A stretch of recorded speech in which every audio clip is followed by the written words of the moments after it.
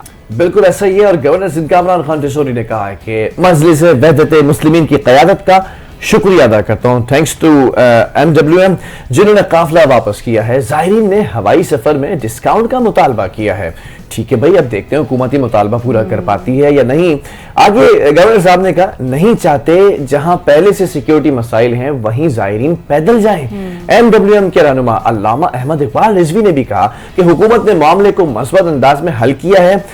We are thankful اور ہم مارچ ختم کرنے کا اعلان کرتے ہیں. اور گورنر سندھ کامران ٹیسوری کو مطالبات پورے کروانے کے لیے ضامن بنایا ہے. تو ظاہر ہے ہمیشہ میں نے دیکھا ہے کامران ٹیسوری جو ہیں گورنر سندھ ان کا ہمیشہ ایک بہت پازیٹیو امیج رہا ہے. جو ثالثی کا کردار ہے وہ بہت بہتر طریقے سے ادا کر دیتے ہیں. جب بھی کہیں جا کے اسپیچ کرتے ہیں کہیں تقریب سے خطاب کرتے ہیں تو اس میں بھی ہمیشہ امن کی بات کرتے ہیں. اور جیسے اب یہ 14 اگست کی جتنی بھی تقریبات ہیں وہ بھی بتا رہے ہیں کہ پہلی سے 14 اگست تک یہ کنٹینیو رہے گی. تو یہ سب ان کا کردار بہت. کل میرے خیال کوئی ایونٹ تھا کل 7 اگست تھی تو Rahat Fateh Ali Khan was in governor house if I'm not wrong اور 11 تاریخ کو ملک کے لیجنڈ جو سپر سٹار ہیں سیلیبریٹی سنگر ہیں Atif Aslam he will be in Karachi in governor house.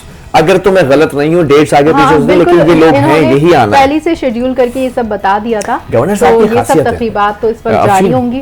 Governor Sindh Kamran Khan Tessori کو اللہ تعالیٰ نے ایک صلاحیت دی ہے. ہر انسان میں ایک صلاحیت ہوتی ہے. ان کی صلاحیت یہ ہے کہ یہ ثالثی کا کردار اور ڈپلومیسی کی اگر بات کی جائے بہترین انداز میں کرنا جانتے ہیں. میں تو یہ چاہتا ہوں کہ جب بھی وقت آئے گا اور یہ گورنر کے عہدے سے ہٹیں گے اور پھر کوئی اور گورنر آئے گا ہو سکتا ہے 2035 میں ہٹ جائیں ہو سکتا ہے 2040 میں ہٹ جائیں کیونکہ مجھے اگلے 10 سال تک تو یہی نظر آ رہے ہیں. اور انہوں نے بہت اچھا کردار بھی ادا کیا اور ایک بہت بڑی اچھی سلیکشن ہے اس وزارت کے لیے کیونکہ جیسا یہ اپنا اس وزارت کو لے کے چل رہے ہیں اس سے تو یہی لگ رہا ہے کہ یہ اہلیت رکھتے ہیں. میری خواہش ہے حکومت پاکستان سے اور ملک چلانے والوں سے کہ یہ جو گورنر ہے نا اس وقت موجودہ ان کو پھر سفارتکاری کا کام دیجیے. کہیں نہ کہیں کسی ملک کا سفیر ضرور لگائیے گا. یہ وہاں سے آپ کو بہت زیادہ ریونیو جنریٹ کر کے دیں گے اور بہت پروڈکٹیو کام بھی کر کے دیں گے. ان کا ایک انداز ہے. بالکل.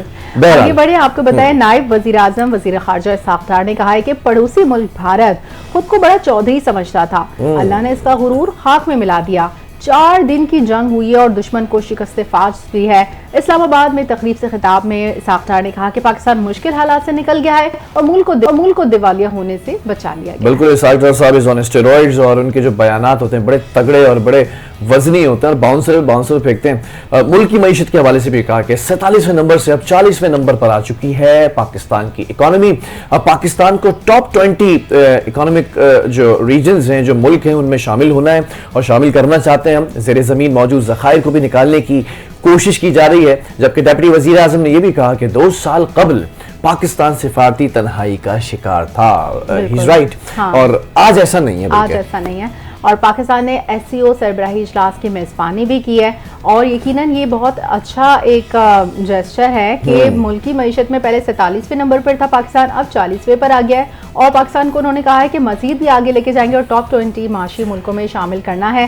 تو یہ بہت اچھا اچھا چیز آپ نے نوٹ کی جو کہا زیر زمین ذخائر. ٹرمپ نے بھی ایک بات کہی کہ پاکستان کے اندر جو ذخائر ابھی ہم نے فائنڈ آؤٹ کیے ہیں، ریئر ارتھ میٹلز جو ہیں پاکستان کے زیر زمین یہ ذخائر دریافت کیے گئے ہیں اور یہ ایسا زبردست جو ایلیمنٹ ہے اس کی وجہ سے پاکستان چائنا سے بھی آگے مطلب جو امریکہ کی نظروں میں بہت زیادہ پاکستان آ چکا ہے اور آپ دیکھ رہے ہیں کہ پاکستان پہ کتنی زیادہ نوازشات کی جا رہی ہیں. اس کی اصل وجہ یہی کہ پاکستان کے پاس جو معدنی ذخائر ہیں اس سے امریکہ کے فائدہ ستاروں سے آگے جہاں اور بھی ہیں. اور ابھی یہ تو پتہ چلا ہے کہ سندھ کے اندر بھی ذخائر اور بھی ہیں. اب ان کو ایکسٹریکٹ کیا جائے گا اور کیسے کرتے ہیں اور پھر وہ بس کوشش یہ رکھیں جو اس وقت ملک کو چلا رہے ہیں، ملک کو بچا رہے ہیں اور ملک کو سنوارنے کی کوشش کر رہے ہیں، جو پولیٹیشنز ہیں، جو بیوروکریسی ہے، جو پارلیمنٹ ہیں، ان ذخائر کا صحیح استعمال ہو جائے نا تو پاکستان اتنا ریونیو جنریٹ کر کے دے سکتا ہے کہ پاکستان بہت سارے چھوٹے چھوٹے ممالک کی GDP کو خود ٹیک اوور کر سکتا ہے، خود ان کو ڈونیشنز دے سکتا ہے، خود ایڈ فراہم کر سکتا ہے. انشاءاللہ یہ ملک اس آزادی پہ عزم کریں کہ یہ دن بھی دیکھیں کہ ہم بھی دوسروں کو ایڈ دیں اور دوسروں کی مدد کرنا شروع کر دیں. بالکل، یہ انشاءاللہ یہ بہت وقت قریب ہے اور یہ دن بھی آئے گا. CPEC بھی مکمل ہوگا اور پاکستان ان تمام ممالک میں سر فہرست ہوگا کہ جو اس وقت ڈیولپنگ کنٹریز ہیں. تو اب پاکستان اس لسٹ سے باہر آنے کے بعد اب ایک اچھا ڈیولپ نیشن کے طور پر ابھرے گا. تو چیئرمین پیپلز پارٹی بلاول بھٹو سے امریکی نیشنل سیکیورٹی کونسل کے سینئر ڈائریکٹر کی ملاقات ہوئی ہے اور ملاقات کے دوران علاقائی سلامتی، تجارتی اور سفارتی تعاون سمیت دو طرفہ تعلقات کے فروغ پر بات چیت ہوئی ہے. بالکل ینگ پولیٹیشین ہے بلاول بھٹو زرداری اور انہوں نے یہ کہا ہے کہ بھارت جنگ بندی میں امریکی صدر کا کردار ناقابل فراموش تھا. صدر ٹرمپ کی بات کی، انہوں نے کہا کہ امن کے لیے کوششیں تسلیم کی جانی چاہیے اور وہ نوبل امن انعام کے حقدار بھی ہیں. اچھا یہ پاکستان صحیح مرچیں لگاتا ہے، میں کہتا ہوں ماشاءاللہ سبحان اللہ. اور انڈیا کے لیے، بھارت کے لیے انا للہ. پاکستان عالمی برادری کا یہ بھی کہا کہ پاکستان عالمی برادری کے ساتھ جو تجارتی تعاون ہے اسے بڑھانے کی کوششیں کر رہا ہے اور we are trying our best. بالکل زبردست یہ خبر ہے جو کہ چیئرمین پیپلز پارٹی بلاول بھٹو نے پاکستان اور امریکہ کے درمیان حالیہ تجارتی معاہدوں کا بھی خیر مقدم کیا اور امریکی نیشنل سیکیورٹی کونسل کے سینئر ڈائریکٹر نے بلاول بھٹو کے لیے نیک تمنا کا اظہار بھی کرتے ہوئے امریکہ کی جانب سے ہر سطح پر پاکستان سے تعاون بڑھانے کے عزم کا اظہار کیا ہے. تو آپ دیکھیں کہ کس طرح سے ماشاءاللہ پاکستان کے لیے کامیابی پہ کامیابی ہے اور اس طرح کی میٹنگز ہو رہی ہیں جس کی وجہ سے آگے آنے والے جو MOUs ہیں اس پر دستخط ہو رہے ہیں اور پاکستان کے لیے بہت اچھے دن آنے. مجھے کچھ یاد آ گیا، مجھے وہ ٹرمپ کا فیس یاد آتا ہے. وہ کہتے ہیں کہ 5 نہیں 6 جہاز گرائے تھے اور میں نے رکوایا، ٹیرف بڑھا دیا ہے کیونکہ روس سے تعلقات بڑھا رہا ہے بھارت، تو ان کو ٹیرف بڑھا دیا ہے. پاکستان کا ٹیرف ختم کر دیا ہے. اور اس کے برعکس ایک چیز اور سامنے آئی تھی کہ جب حافظ صاحب گئے تھے کمانڈر صاحب ہمارے، تو کہا تھا he is a good man, he is a gentleman, he is doing his best for Pakistan. Impression ہی اتنا زبردست کریٹ کیا ہوگا حافظ صاحب نے. وہ جملہ مجھے یاد آتا ہے افشین، وہ بڑا بیسٹ ہمارا موو تھا. الحمدللہ ہماری پاک آرمی ہو گئی، ہماری جتنی بھی فورسز ہیں، سیکیورٹی فورسز ہیں، جو ہمارے پولیٹیشینز ہیں، جو ہمارے ڈپلومیٹک ٹائز ہیں، وہ سب اتنے اچھے، اتنے اسٹرانگ ہیں، اتنے ریپرزینٹیبل ہیں. فیل ہو رہا ہے کہ ملک ایک صحیح ٹریک پہ چل رہا ہے الحمدللہ. اب بہت بہتر ہے کیونکہ ہم نے پاک بھارت جنگ جو جیتی ہے 4 دن میں، جس طرح سے ہم نے دشمن کو شکست فاش دی ہے، اس میں عالمی دنیا میں جتنی زیادہ بھارت کی جگہسائی ہوئی ہے اور جتنی پاکستان کی پذیرائی ہوئی ہے، تو اس کے بعد سے ہمارے لیے جو ٹریڈ کے دروازے ہیں امریکہ نے کھول دیے ہیں اور امریکہ کی طرف سے مستقل پاکستان کی جو حمایت ہے وہ سامنے آئی ہے. اور نہ صرف امریکہ بلکہ جو ہمارے سپورٹ میں ایران تھے، ملیشیا تھا، ٹرکی تھا، روس تھا، سب نے مل کر پاکستان سے اظہار یکجہتی کیا. تو اس کی وجہ سے پاکستان اور اسٹرانگ ہو گیا. اور بہت پہلے کی بات تھی جب پاکستان کو آئسولیشن کی بات کرتے تھے کہ پاکستان آئسولیٹڈ ہو جائے گا اور اس طرح کی باتیں کی جاتی تھی، لیکن جو کہتے تھے آج وہ آئسولیٹ ہو کے بیٹھے ہوئے اور الحمدللہ پاکستان کو اللہ تعالیٰ نے عزت عطا فرمائی ہے. گلف کنٹریز میں میری کچھ دوستوں سے کل بات ہو رہی تھی، یعنی کہ دبئی اور سعودیہ اور پھر قطر، یہاں پہ جو دوست ہیں آپس میں ایک ویڈیو کال پر تھے، تو we were just talking about Pakistanis نا جو وہاں پر بیٹھے ہوئے ہیں. ہمارے پاس اوورسیز گیسٹ آئے تو انہوں نے بتایا تھا پاکستانی کی بڑی تعداد ہے نا، 40 لاکھ کے قریب پاکستانی گلف میں ہیں. وہ یہ کہہ رہے ہیں کہ جو ایک فضا چلی تھی نا کہ ڈپورٹ کر رہے ہیں 5,000 دینار ہونے چاہیے تب آپ کو ویزا ملے گا, وہ سب ختم ہو گیا ہے. اور اتنی رسپیکٹ کر رہے ہوتے ہیں, اور جب پوچھتے ہیں کہ کہاں سے بھی, کیونکہ ہماری شکلیں ملتی ہیں انڈینز کی, پاکستانیوں کی, کچھ نہ کچھ ایک شباہت آتی ہے, صرف رنگ اور اس کا ہی نقش کا ذرا سا فرق ہوتا ہے. تو وہ ذرا پوچھتے ہیں جب پاکستان الباکستان, تو وہ پھر اس کے بعد وہ اتنے رسپیکٹ دینے لگے ہیں. اب اس جو دور چل رہا ہے اس وقت, تو یہ بڑی ایک اچھی بات تھی. He was very happy. آپ سوچیں ایک وقت تھا 9/11 کے بعد تو پاکستان کا امیج کتنا ڈاؤن ہو گیا تھا, اور ہم نے وار آن ٹیرر جو لڑی ہے اس کی وجہ سے ہم نے کتنی قربانیاں دی ہیں. تو وہ بھی وقت تھا جب مسلمانوں کو چن چن کے ہر جگہ نشانہ بنایا جا رہا تھا, اور بہت زیادہ تضحیک کا نشانہ بنایا جاتا تھا, اور پاکستان کا ویزا اور پاکستان کا پاسپورٹ, یہ سب چیزیں بہت اس نظر سے دیکھی جاتی تھی کہ جس کی وجہ سے پاکستان بہت مایوس ہوتا تھا. لیکن اب یہ کہ الحمدللہ پاکستان کا امیج پہلے سے بہت بہتر ہو گیا. بات کریں گے رانا ثناءاللہ کی, جنہوں نے تحریک انصاف کو اسپیکر آفس میں مذاکرات کی دعوت دے دی ہے. رانا ثناءاللہ نے کہا ہے کہ وزیر اعظم نے تو اپوزیشن کو اسپیکر آفس میں مذاکرات کی دعوت دی ہوئی ہے, اور وزیر اعظم نے کہا ہے کہ ملک کی بہتری کے لیے آپس میں بیٹھ جائیں. بالکل, ہی فردر سیڈ دیٹ کہ بانی کے بیٹوں کے ویزوں میں کوئی رکاوٹ نہیں ہے. اگر کوئی مسئلہ آ رہا ہے تو اسپیکر کے پاس آ جائیں, حل کرا دیں گے. اسپیکر آفس میں وزیر اعظم کو بھی بلا لیں, اور ان کو بلا لیا جائے گا. ضمنی الیکشن کی جو بائیکاٹ سے پی ٹی آئی کی مشکلات بڑھیں گی. رانا ثناءاللہ نے یہ بھی کہا کہ بائیکاٹ سے معاملات نہیں سنبھلتے, سسٹم میں رہ کر ہی جد و جہد کی جا سکتی ہے. بہت پیاری بات کی ہے یہ. خواجہ آصف کی بات پر کسی کو برا نہیں ماننا چاہیے. وائٹ کالر کرائم میں لوگ کہاں ثبوت چھوڑتے ہیں, بھئی یہ بڑی پیاری بات تھی کہ سسٹم میں رہ کر ہی جد و جہد کرنی چاہیے. یہ نہیں کہ پارلیمنٹ چھوڑ کے چلے گئے اور اپوزیشن کا کردار بھی ادا نہیں کر رہے. تو حکومت میں رہتے ہی, سسٹم کا حصہ رہتے ہی یہ آپ نے اسٹرگل کرنی ہے. ظاہر ہے کبھی آپ پارلیمنٹ میں ہوتے تھے, کبھی آپ وزیر اعظم کی پوسٹ آپ نے انجوائے کی, اور اب کبھی اپوزیشن کی باری آپ کی آئی ہے, تو آپ کو دونوں طرح سے فیس کرنا چاہیے. آگے بڑھیں, آپ کو بتائیں اپوزیشن نے چینی اسکینڈل پر جوڈیشل کمیشن بنانے کا مطالبہ کر دیا ہے, اور پی ٹی آئی رہنما سعد قیصر نے دیگر اپوزیشن رہنماؤں کے ہمراہ پارلیمنٹ ہاؤس کے باہر میڈیا سے گفتگو کرتے ہوئے چینی اسکینڈل کی تحقیقات کے لیے جوڈیشل کمیشن بنانے کا مطالبہ کیا ہے. بالکل ایسا ہی ہے. جو پی ٹی آئی رہنما ہے سعد قیصر, انہوں نے کہہ دیا ہے کہ چینی کے معاملے میں بڑے پیمانے پر کرپشن ہو رہی ہے, اور ملک کا پیسہ لوٹنے والوں کے خلاف فوری کارروائی ہونی چاہیے. بیوروکریسی ہو یا کوئی اور ملکی خزانے کو نقصان پہنچانے والوں کو کیفری کردار تک پہنچایا جائے. انہوں نے یہ بھی کہا کہ اپوزیشن رہنماؤں کو دی جانے والی سزاؤں پر تنقید کر دی ہے, ساتھ ساتھ ان سزاؤں میں انصاف کے تقاضے پورے نہیں کیے گئے ہیں. جبکہ انہوں نے یہ سوال اٹھایا کہ معلوم نہیں حکومت چاہتی کیا ہے آخر, اور ملک کو کس طرف لے کے جا رہی ہے. اپوزیشن لیڈرز کو فارغ کیا جا رہا ہے, اور باقی اراکین قومی اسمبلی پر بھی تلوار لٹک رہی ہے. تو یہ تو ہوتا ہی ہے اپوزیشن میں, اس طرح سے تو ہوتا ہی ہے اس طرح کے کاموں میں.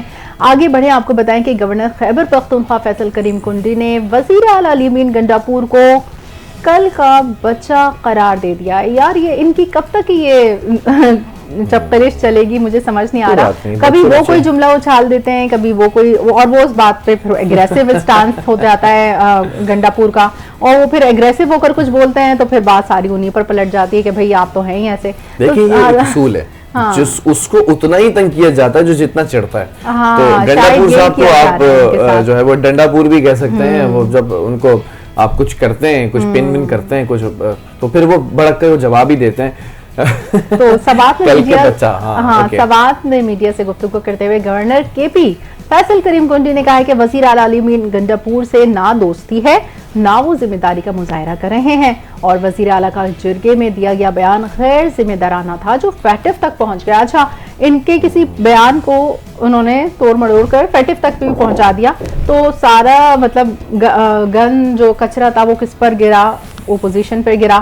تو بات وہ یہ نا کہ ایک چیز کو آپ نے تیلی دی, ہوا دی, اور اس پہ وہ بھڑک کے کچھ انہوں نے بیان دیا, اور پھر وہ بات بڑھتے بڑھتے فیٹف تک پہنچ گئی. تو یہاں تک یہ نہیں جانا چاہیے. ایٹ لیسٹ جو بھی ہے وہ آپس میں معاملات طے کر لیں, بجائے اس کے کہ عالمی جگہ سے آئی ہو.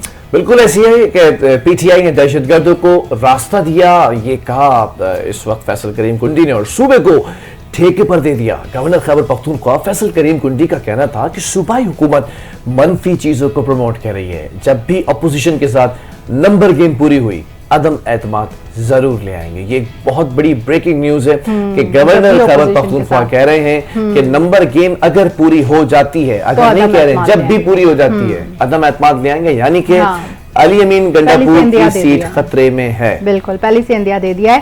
اور پاک افواج کا میجر طفیل محمد شہید نشان حیدر کو 67 میں یوم شہادت پر خراج عقیدت. میجر طفیل محمد شہید نے سابق مشرقی پاکستان کے لکشمی پور سیکٹر میں دشمن کے خلاف جرأت و بہادری کی بے مثال داستان رقم کرتے ہوئے جام شہادت نوش کیا.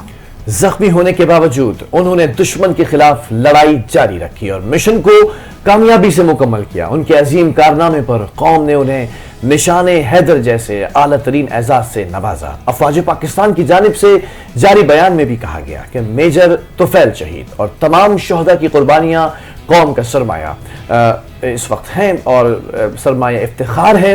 ان کی جرت، ایثار اور وطن سے محبت آنے والی نسلوں کے لیے مشعل راہ ہے، جبکہ وطن کی سلامتی اور خود مختاری کے لیے جانوں کا نذرانہ دینے والے یہ عظیم سپوت ہمیشہ دلوں میں یاد رکھے جائیں. یہ بہت اچھی بات ہے کہ ہر سال جب بھی ان کا یہ آتا ہے ان کے شہید جو ہیں ہمارے، ان کی جب بھی اس طرح سے بات کی جاتی ہے تو ہم ہمیشہ یاد رکھتے ہیں اپنے شہداء کو، اور ان کی 67 یوم شہادت پر بھی ہم نے یاد کیا اور ان کو خراج عقیدت پیش کیا. تو یہ سب ہمیں اسی لیے یاد رکھنا چاہیے تاکہ یہ قربانی کی جو تحریک ہے وہ ہمیشہ زندہ رہے اور جو ہمارے شہداء ہیں وہ ہمارے ملک میں ہمیشہ یاد رکھے جائیں. اب کچھ موسم کی بات کر لیتے ہیں. تو ملک کے مختلف حصوں میں آج بارش کا امکان ہے. دیکھتے ہیں بلال کے کراچی میں بارش ہوگی کہا تو یہی ہے، اور یہی پچھلے کئی دنوں سے میں سن رہی ہوں کہ ملک کے مختلف حصوں میں بارش کا امکان ہے. کل مجھے ایک پٹھان صاحب ملے اور وہ ہمارا مارننگ شو دیکھتے ہیں تو ان کی ایک دکان ہے نا، کچھ چیزوں کی کریانہ اسٹور ہے. وہ کہتے یار بلال خان بھائی تم بڑا جھوٹ بولتا ہے. کیوں بھائی کیا ہوا خان صاحب؟ یار تم اور وہ باجی 5 دن سے بتا رہے کہ بارش ہوگا، بارش تو ہوتا ہی نہیں ہے. صبر کا پھل میٹھا ہوگا. کہ میٹھا اتنا بھی نہ کہ اس میں کیڑا لگ جائے. بالکل ایسا ہی ہے. کراچی کا موسم جو ہے بہت انپریڈکٹیبل ہے. آج ہم نے آپ کو کہا کہ بارش ہوگی، آپ پتہ نہیں وہ کتنے دنوں میں جا کے ہو اور ہوگی یہ پہ نہیں ہوگی یا پھر وہ بس بوندا باندی ہو کے ختم ہو جائے. کل پہاڑ پڑی ہے رات میں. اچھا کل ہلکی ہلکی سی بس اب دیکھیے مانسون تو ہے، اب آتے آتے بارش بھی آ ہی جائے گی. ہوا بھی بہت پیاری. ہاں چلیے موسم اچھا ہو گیا، یہی کراچی والوں کی خوش قسمتی ہے. تو محکمہ موسمیات کے مطابق آج اسلام آباد، بالائی پنجاب جہاں پر بارش ہوتی ہی رہتی ہے، چلو وہاں پر تو خیبر پختونخوا کشمیر میں کہیں تیز اور ہلکی بارش ہو سکتی ہے، جبکہ کراچی سمیت سندھ کے ساحلی علاقوں میں مطلع جزوی ابر آلود رہنے کے علاوہ چند مقامات پر ہلکی بارش یا بوندا باندی کا بھی امکان ہے. یہ گڈ نیوز ہے. موسمیات بھی ٹھنڈا ہو گیا نا، اس نے بس بہت کہہ دیا. بس وہ ریپیٹ اب یہی بولو کہ بارش ہلکی ہوگی، اس سے بوندا باندی ہوگی. بہرحال ترجمان پی ڈی ایم میں پنجاب نے بھی کہا کہ آئندہ 24 گھنٹوں میں پنجاب کے بیشتر اضلاع میں، یعنی کہ بہت سارے ڈسٹرکٹ ایسے ہیں جہاں پر بارشیں ایکسپیکٹڈ ہیں، اور جبکہ تربیلا، کالا باغ، چشمہ اور تونسا کے مقام پر پانی کا بہاؤ بھی نارمل ہے. تربیلا ڈیم 96% اور منگلا ڈیم 62% تک بھر چکا ہے. مطلب 96% تک بھر گیا، مطلب یہ تو ٹاپ لوڈڈ ہو چکا ہے. بالکل میں یہی کہہ رہی ہوں، ڈیم بنانے کی ضرورت ہے تاکہ یہ جو بارش کا پانی ہے وہ ہم اسٹور کر سکیں، اور اس بارش کے پانی سے ہم کیا کچھ نہیں کر سکتے، بجلی بنا سکتے ہیں، اور مزید ڈیمز بنیں گے تو کم سے کم یہ سیلاب کا خطرہ ختم ہوگا. تو Can I ask you one question? ایک صاحب تھے جو کہتے تھے کہ میں ڈیم بناؤں گا اور ڈیم کے بعد جب میں ریٹائر ہو جاؤں گا تو میں خود ڈیم کے پاس جو ہے وہ چارپائی یا وہ کرسی ڈال کے بیٹھوں گا، خود اس کی نگرانی کروں گا. اب تو ان کا کوئی نام و نشان نہیں ہے. لندن شمل چلے گئے. ہاں یہ ایسے ہی ہوتا ہے کہ اپنا وہ دور اقتدار ختم کرنے کے بعد جو ہے ان کے جملے اور بیان بازی یہاں پر لوگ یاد کرتے رہتے ہیں، جبکہ وہ خود دوسرے ممالک کی سیر کر کے وہاں کی لگژریز انجوائے کرتے ہیں. تو یہ پاکستان کا تھوڑا سا المیہ رہا ہے کہ یہاں پر جتنے بھی لوگ آئے بڑی بڑی باتیں کی لیکن کام کرتے ہوئے نظر نہیں آئے، اور بعد میں جا کے باہر ملک میں سیٹل ہو جاتے ہیں. اور باہری کی بات کی جائے تو امریکی صدر ڈونلڈ ٹرمپ کا کہنا ہے کہ روس یوکرین جنگ بندی کا معاملہ روسی صدر پیوٹن پر منحصر ہے. اچھا مجھے لگتا ہے ویسے تو کہہ رہے ہیں کہ روسی صدر پیوٹن پر منحصر ہے، لیکن یہ معاملہ بھی شاید ڈونلڈ ٹرمپ ہی بیچ میں ثالثی کا کردار ادا کرتے ہوئے حل کریں گے. بھائی اب تو یقین ہو چلا ہے، آپ کے بھی گھر میں پڑا تو پیوٹن سے رابطہ کریں، وہ اس میں ثالثی کا کردار رکھا. اور ہلاکتیں روکنے کے لیے مجھ سے جو ہو سکا کروں گا، یہ کہا ہے ڈونلڈ ٹرمپ نے. مطلب یہ کہ وہ وہاں پر جو بھی ان کا پھڈا چل رہا ہے تو اس میں وہ ثالثی کا کردار کہیں نہ کہیں ادا کرنے کے لیے موجود ہیں. اوول آفس میں انہوں نے صحافیوں سے یہ گفتگو کرتے ہوئے کہا ہے کہ ڈونلڈ ٹرمپ نے کہا ہے کہ روسی صدر پوٹن مجھ سے ملنا چاہتے ہیں, کروں گا. اور وائٹ ہاؤس پریس سیکرٹری کے مطابق امریکی صدر روس اور یوکرینی صدور سے ملاقات کریں گے. بریکنگ نیوز ہوگی انٹرنیشنل میڈیا پر کہ Putin wants to meet Trump, اور جو ہے وہ ملاقات جب ہوگی تو یہ مناظر بھی دکھائے جائیں گے. یہ بڑی دیرینہ ملاقات ہوگی. ٹرمپ یوکرین روس جنگ کا خاتمہ بھی چاہتے ہیں. آگے بڑھیں گے اور بہت ساری اور بھی خبریں ہیں. کچھ ایسی خبروں کو بھی شامل کرتے ہیں جو ہمارے لیے لازم منظور ہیں. محصور غزہ میں اسرائیلی افواج کی وحشیانہ بمباری. ہم روزانہ یہ خبر کوٹ کر رہے ہوتے ہیں, سکور بتا رہے ہوتے ہیں آپ کو شہادتوں کا کہ شہید کتنے ہو چکے ہیں. ہم لوگ پڑھ کے کتنے وہ, لیکن پھر بھی ہم بتائیں گے, کوئی ایسا دن نہیں جائے گا جب ہم چپ ہو جائیں گے. ہم لوگ سوچے نا, ہم لوگ جب بتا رہے ہیں مزید 102 فلسطینی شہید ہو گئے, غذائی قلت ہے وہاں پر, شہادتوں کی مجموعی تعداد 197 ہو گئی اور 96 اس میں معصوم بچے بھی شامل ہیں. سوچے جب معصوم بچے ہم ایک نمبرز کی طرح کوٹ کر دیتے ہیں تو وہاں پر جو لوگ مرے ہوں گے, وہاں پر جو ایک وحشت کا سما ہوگا وہ کتنا اذیت ناک ہوگا. تو دنیا کو دیکھنا چاہیے. ہم لوگ تو خبریں پڑھ رہے ہیں اور آپ لوگوں کو غزہ کی وزارت صحت کیا کہہ رہی ہے ذرا وہ بھی بتائیے لوگوں کو. وہ کہہ رہے ہیں کہ گزشتہ 24 گھنٹوں کے دوران اسرائیلی فضائی اور زمینی حملوں میں کم از کم 98 فلسطینی شہید جبکہ 603 شدید زخمی ہو گئے اور شہداء میں 51 افراد وہ بھی شامل ہیں جو امداد کے منتظر تھے کھلے آسمان تلے. جبکہ عالمی ادارے صحت نے بھی یہ بابر کرایا, خبردار کیا ہے 12,000 سے زائد فلسطینی بچے بدترین غذائی بحران کا سامنا کر رہے ہیں اور طبی سہولیات کی کمی کے باعث ان کی زندگیاں خطرے میں ہیں. یہ سوال آپ لوگوں سے کیا جائے گا کہ جب وہ بچے غذا کی قلت سے مر رہے تھے, شہید ہو رہے تھے, تو امت اس وقت کیا کر رہی تھی؟ تک کھانا کیوں نہیں پہنچایا گیا؟ We will be asked. بالکل. اور ہم لوگ اگر امداد پہنچانے کی کوشش بھی کریں تو وہاں پر کون سا امداد کو آنے دیا جا رہا ہے, یہ بھی تو ایک سوال بنتا ہے.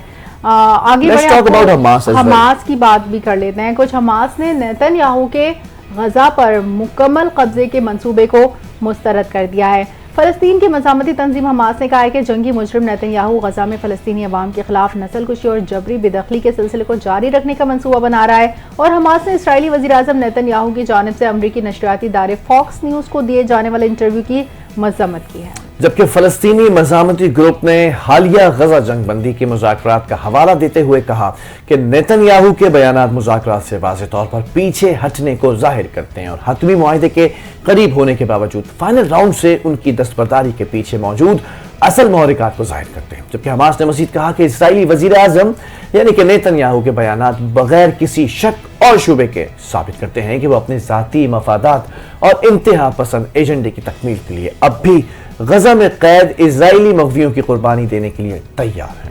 اور آج پاکستان کے لیے تاریخی دن ہے کیونکہ پاکستانی جیولن تھرور ارشد ندیم کو اولمپکس میں گولڈ میڈل جیتے 1 سال مکمل ہو گیا. اوکے, اور یہ گینیز بک میں بھی ایک ریکارڈ بنایا گیا تھا کہ پیرس اولمپکس میں ارشد ندیم صاحب نے جیولن تھرو کے ایونٹ میں جو طلائی تمغہ جیتا تھا, ارشد ندیم نے 92.97 میٹر تھرو پھینک کر گولڈ میڈل حاصل کیا تھا. اینڈ اٹ واز مطلب pleasure moment for all nation, اور پاکستان کے لیے ایک بڑا ایک مومنٹ تھا. اور اس میں بھی جو منہ کی کھائی تھی, یہ خیر یہ تو سپورٹس ہے لیکن جو منہ کی کھائی تھی ڈبل مزہ تھا. وہ کہتا ہے نا بریانی کے اندر تڑکا بھی لگا دیا جائے, ایک تو ورلڈ ریکارڈ, دوسرا جو رنر اپ تھے وہ بھی بھارتی تھا.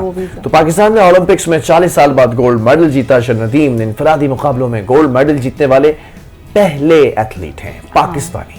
بالکل. اور کچھ بات کر لی جائے زرخیز زمینوں اور کھیتوں کی مہک لیے حاصل پور کی, جہاں صوبے پنجاب کے ضلع بہاولپور کا یہ ایک شہر ہے. اور حاصل پور کی بنیاد نواب حاصل خان نے 1752 میں رکھی ہے. 1902 تک حاصل پور 350 گھرانوں پر مشتمل رہا اور 1940 میں نئے حاصل پور کا سنگ بنیاد رکھا گیا. تو یہ حاصل پور کے بارے میں ہم ایک بڑی انٹرسٹنگ نیوز شیئر کرنے جا رہے ہیں. چلیں جی آئیے, جب افشین نے اتنی خوبصورت سی ایک رپورٹ جو ہے وہ آپ لوگ سے شیئر کی, تو اس تاریخی سفر کو جانتے ہیں. حاصل پور سے چودھری مدثر ہمیں رپورٹ کریں گے اور وہ حاصل پور کی خوبصورتی کو بتانے کی بھرپور کوشش کریں گے, اور آپ لوگ محظوظ ہونے کے لیے تیار ہو جائیے. آئیے جی لیٹس سی. پرانا حاصل پور ایک قدیمی شہر ہے جو 1725 میں آباد ہوا. 1902 تک پرانا حاصل پور 325